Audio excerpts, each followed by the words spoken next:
Howdy mates, good morning. It is Saturday, June 5th, 2021. I'm over at the Tecumseh Point Park, which is based right in the heart of Greenville, my hometown, as a matter of fact. And part of this video, I want to talk a little bit about the Greenville history and the significance of this particular park where I'm at. So we're first going to start off with the fort at Greenville. So here is like an interpretive sign. You guys are more than welcome to pause and read the sign if you so wish. But I want to talk a little bit about it. Because, I feel like a lot of us who live in the town of Greenville oftentimes forget about the historical significance of this town.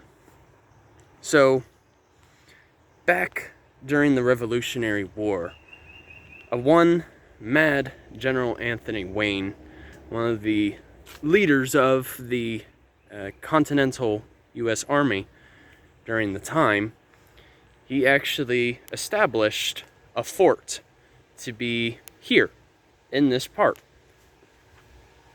of the colonies at the time. And with that being said, he was able to establish one of the largest forts during the time in terms of, acreage. And, with that being said, the area essentially served as the headquarters for the U.S. Army during the time. I mean, to me, that's wild to me. How where we're standing was once at a point of where the U.S. Army was based here. This is where they did all of their planning and negotiations for which next moves they were going to make. Hi. How you doing? So, with that in mind too, I had my thought on it for just a second. Now I kind of lost it. Okay, I was able to recollect my thought. So as it got into the year of 1795, the several separate Native American tribes, up to 13 at least, they actually met in this area, like the representatives, along with other important historical figures, including Anthony Wayne and even William Henry Harrison, who was soon going to be one of the presidents of the country, of the United States. And basically what this treaty did for a temporary time was it basically helped settle a compromise of land, because of course back then land was a huge deal. Who owned particular land or who did not. So basically the Greenville Treaty that actually proposed a Greenville Treaty line that basically ran like beneath the town of Greenville to the south, and then it kind of went to the northeast of Greenville too. So basically anything north of the Greenville Treaty line, it was still open for Native Americans to use. But anything below the treaty line is what the settlers could use, more or less, or what they could own at the time. But then unfortunately, as it got into the year of 1811, that was a famous year of the Battle of Tippecanoe, led by William Henry Harrison. It kind of broke that treaty, more or less, in terms of the conditions.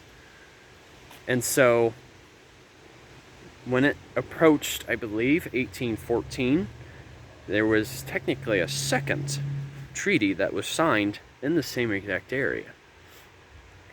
So it's quite remarkable. Like, I'm sure some of you have actually seen the famous painting of the Treaty of Greenville happening at, during 1795. I mean, in fact, it is actually, there's a huge painting of it that is located at the Ohio State House. So what does that tell you? That's a very important historical moment, because that treaty is what essentially allowed, more settlement to happen in this country at the time. And it was, really a way to help make a compromise. However, there was, of course, some opposition. And that came from a well-known Shawnee known as Tecumseh, who also had a brother named the Prophet. And actually, reason that they call this area Tecumseh Point is the fact that the upper boundary of the Shawnee town, also known as Prophet Town, started at the confluence of the Greenville Creek and the Mud Creek. So I'm going to see if we can maybe stumble upon it. But this was a little village that Tecumseh and the Prophet had established.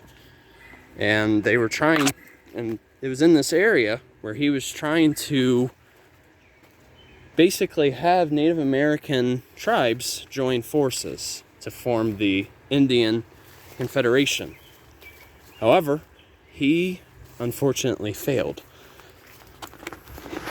And that's just because each Native American tribe had a separate system of beliefs. But yeah, here's the confluence. So this is the Greenville Creek, and that is the Mud Creek. And it's actually a bit high today. But that's my point. So, with that being said, Tecumseh eventually had a battle up in Canada, also known as the Battle of Thames. Forget which year it was, but that is where he met his demise. So really, the point of my video, I by no means was I able to sum up all of Greenville's history by any means, but just talking a bit about the Greenville Treaty, that was a very historical moment in American history. And it's even mentioned in, textbooks.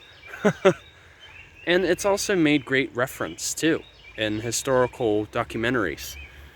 So it's quite humbling to also come from a little town that has such a high history here. And really the point of the video is we don't want to forget our history. It takes us back to our roots, maybe because of the history, some of our family roots decided to settle here. It could be a variety of variables. But that's the biggest thing. And that's why Greenville is also known as the Treaty City, because it was one of the most important treaties at the time. And so, alright. I hope you guys enjoyed this video. And, I may do some more historical videos in the future, but I would say this is a pretty good one. And so forgive me for the length, but when it comes to cultural history, there is always much to mention. So, alright. I hope you guys enjoy your Saturday, and once again, Journey on a Journey is outwards. Take care, folks.